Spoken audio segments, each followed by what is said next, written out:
5 perkara kita orang mesti nemu perbezaan antara original part, genuine part, engau OEM, original equipment manufacturer.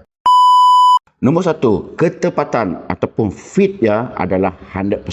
Nanti kita kena original part, labannya design exactly kereta baru. Tetapi untuk OEM, ya design hampir-hampir sama. Tapi ukurannya mungkin bisa bimit beza. Lepas ataupun kurang terpaksa kikis-kikis untuk fix ngagai kereta kita orang.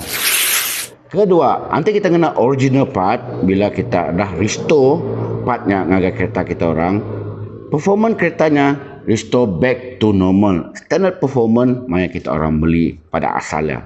Tetapi nanti OEM mungkin akan berlaku mimit perubahan. Either kereta orang akan makin kuat mimit ataupun akan kurang mimit ataupun getaran dalam bunyi bising. Harus ingat nanti bakal performanya bisa terjejas mimit. Kemungkinan besar part bukai pun akan terjejas.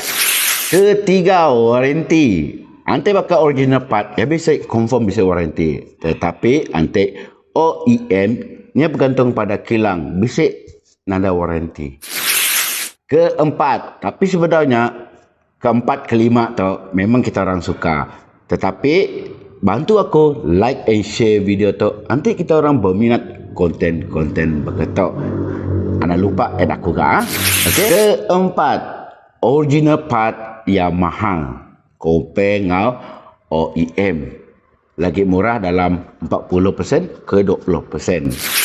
Dan kelima sekali, paling orang suka adalah resale value.